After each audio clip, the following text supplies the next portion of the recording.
But then Thursday was the day that started out pretty silly. I will say a man named Sammy Davis came in. You know what I'm saying? Neighborhood fiend. Some people might call him junkie. Down in Atlanta, they probably call him a J, junkie, whatever. Sammy Davis. The name was so fitting. The name. But he gets on the stand starting out Thursday morning. You know, he got this big button up on. He got the top two buttons unbuttoned. It's a burgundy joint. So he's old school. So what Sammy Davis is, his importance to this whole thing is he was in the general area when the shooting happened, or according to him he was, but we know that this man lied crazy. Anyway, Sammy Davis was in the general area when the shooting occurred, right? And the reason I keep looking back and forth is because I have the chat on my right over here, and I have my notes up here on the left, and then I have the camera in front of me. That's why I keep looking all over the place. Sammy Davis was like the local, fiend or whatever, that would wash the cars around the parking lot, and he would park people's cars for him. And he pretty much just hung out over there, did his thing, you know what I'm saying?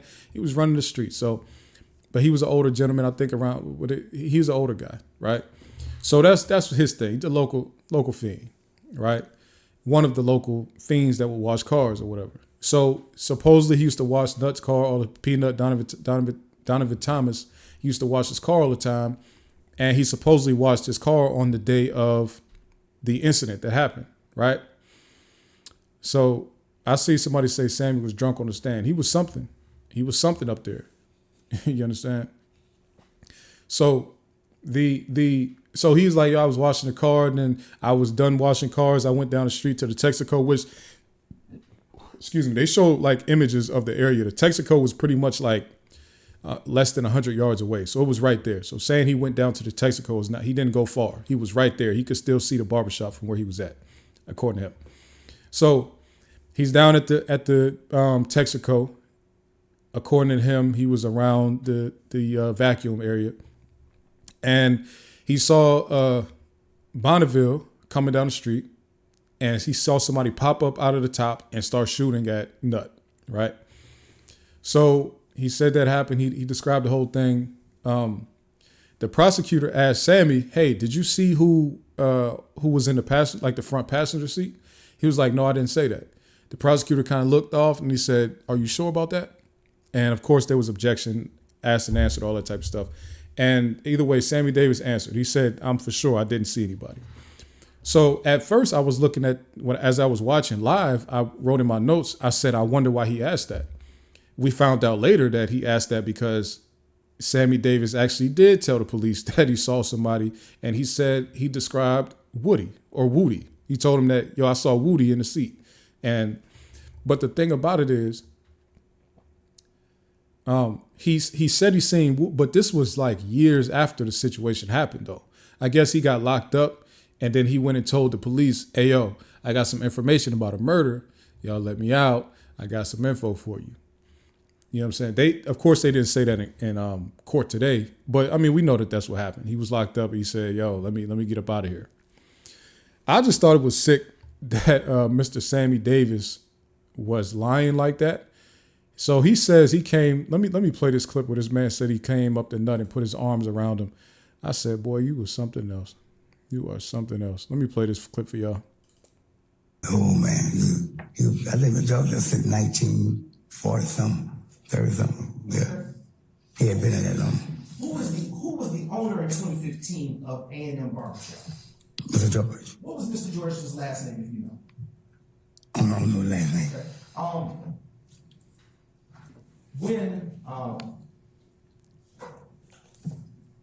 When you got off of the ground and saw Rev come to Nut, what if anything did you do when you got to Nut? I started talking to him.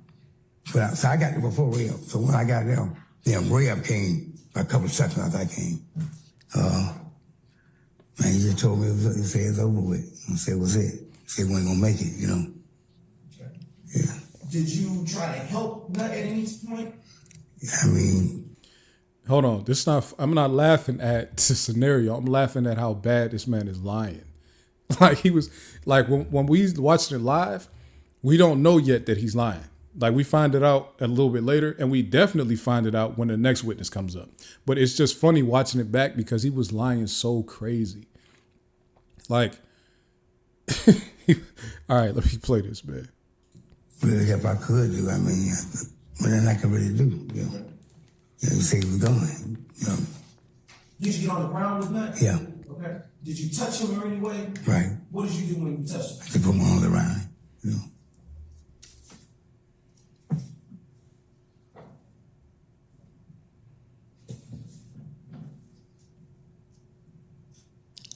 Did Nut remain conscious the entire time when you were with him? No. I just thought that the I put my arms around him lie was just the most egregious. Like, why are you telling everybody that you was there holding this man as he was fading out of life? Why are you lying like that? Like, come on, man. That's a sick lie. But that's what I meant about, because I was like live tweeting. I'm like, the state is just doing anything. When they start bringing crackheads up there to testify about like shootings, like he's clearly actively still on drugs right now. It's not like a reformed addict that's like working at the church now, that's just like done with the streets. He's still in the middle of everything that he was in the middle of back then. This man is talking about he was down the street. He seen Nut get shot, so he ran. He did his Baywatch sprint down the street, and he saw Nut on the ground, and he grabbed Nut and held him in his arms. And like, come on, man. We knew he was gonna lie because like that's what they do out there. But when I say they, I mean that's what the fiends do. They gonna say anything just because it's just what they be doing. They just say anything. But they brought him to testify about a murder though. And that's when I realized that these people, they don't have anything. They don't know anything. They don't have anything. They're making stuff up. They're getting all of these theories off of Reddit, clearly. They let the crackheads tell them what happened. Come on. It's like they brought him in there so that we could hear him lie. They had to know he was going to lie, but they just wanted us to hear it. So I don't understand what that was about. I don't understand what that was about at all. And then Davis is like, Sammy Davis is like, yeah, I sat there. Then the emergency people came. And when they got here, like I left the scene. I went to the park.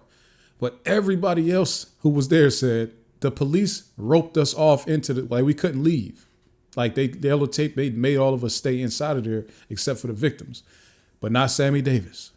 Sammy Davis left the scene and went down to the park across Northside Drive. Like I said, the state is tripping. They just letting him come up there and say anything. I don't understand it.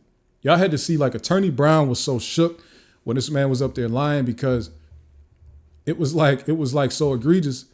I seen his face. Y'all got to go if y'all get a chance. And I'm not going to play this clip, but I'm just going to tell you where to go. If you go to Thursday's live stream. Let me see. Was it Thursday? Yeah, if you go to Thursday's live stream, 1 hour and 40 minutes. Watch when Attorney Brown asked Sammy Davis, what were you locked up for when you had the interview with the police officer where you described the shooting to him? When he said, I think I was in there for fraud or I was in there for probation violation, something like that. Look at Attorney Brown's face as he looks over to Miss Love, the lead prosecutor on this thing. He realized, I'm stuck. I have nothing. I'm dead with this witness because he just came up here and said anything. Y'all go look at that timestamp, 1 hour, 40 minutes, and just watch it for like a minute. Because that's, I'm like, yo, the state is really like just out here. Now, let me see. Oh, y'all got to hear this clip I got here with Sam, where he just admits like, yeah, I told them that I seen Woody, but I was lying. I wanted anybody to get in trouble. Listen to this, y'all.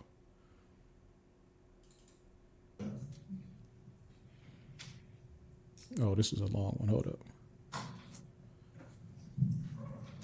This is a long one, but we would talk through it though. Yeah, but y'all got to hear. Sammy Davis just like he was just up there saying anything, literally. And I don't have any clips for the next witness. The next witness's name is Derek Wise. He was a barber at A&M. Everything that Sammy Davis went up there, he was telling Derek Wise's story. Sammy Davis went up there lied and told that everything that happened with Derek Wise is what Sammy told him. Like, Sammy is the one, Derek Wise is the one who walked out of the barbershop and got to Nut first. And the Reverend came behind a conversation with law Derek enforcement, Wise. After this shooting occurred. You remember that? Mm-hmm. And I would like to ask you a few more questions about that. Do you recall telling law enforcement that you actually laid eyes on the front passenger of the vehicle? I said that. Okay. And do you recall telling law enforcement during your interview that you recognized the front passenger from the mechanics? I said that. Hold on. I sustain the objection as to form. Do you recall? I'll ask you a different question. Where, if anywhere, did you tell law enforcement if you knew? I'm going to object to the reading question. I sustain as to form. Do you know where you saw the front passenger? Did you recognize the front passenger from anywhere? I don't. Are you familiar with the Mechanicsville area of Atlanta? Yes, sir. Do you know if anyone involved that was in that vehicle was from that area? Objection, I'm asking you. Overrule, sir. You can answer that question. I know one guy from over there, that area. I'm sorry, can you repeat that? There was one guy they called Woody. He was from over there in Parkman. I think it was Woody, whatever they call it. It's in it. It's in it. Okay, let me ask you a better question. Do you recall telling law enforcement that you knew? It's a different question now. I said it's still leading as to form, Mr. Brown. So figure out another way to ask the question. Your Honor, maybe a question. Maybe who? Listen to this, y'all. Brown is so frustrated by Prosecutor Brown is so frustrated. What's going on, Rock Boys for Life? I'm trying to get with you, yo. Drop your, send me your email, please. I've been trying to find contact info on you. Rock Boys for Life. Attorney Brown is so frustrated by what's happening. He says, Judge, may we approach? Essentially, like we translate, Judge, this nigga's lying so crazy. Let me ask these questions. And the judge is like, no. So look, listen to how the judge is talking to Attorney Brown when Brown, this is my first time hearing the judge tell them they couldn't approach like this. Listen to this, y'all. Still leading as to form, Mr. Brown. So figure out another way to ask the question. Your Honor, maybe a question. Maybe who, what, when, where, why. Try that. Maybe a question. Your Honor. No. Maybe who, what, when, where, why. Ask the question. Nigga, no. It's impeachment. Yeah. Still. Oh my God. You got him on direct. Sure.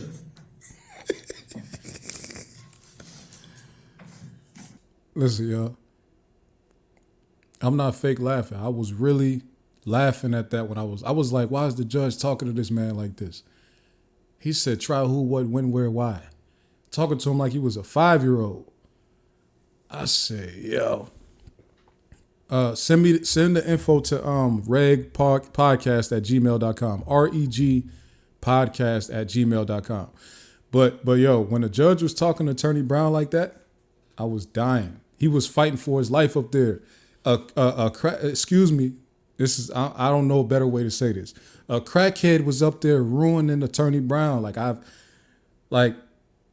Oh my God. Why he do him like that? Why the judge? He was catching it from all sides. Attorney Love is over here talking crazy to him, whispering something, whatever she's whispering. The crackhead is talking crazy. Excuse me, Sammy Davis. The crackhead is talking crazy to him, and then the judge is talking crazy to him. Like Attorney Brown got spun so crazy on Thursday. You know what I'm saying? Good thing for him they had Friday off because they did him in. They did him dirty on that joint. Let's listen to some more. Who, if anyone, that you described in your interviews was from Mechanicsville? Woody. I got his name. It's Woody something. Nickname. Woody, whatever. Do you know,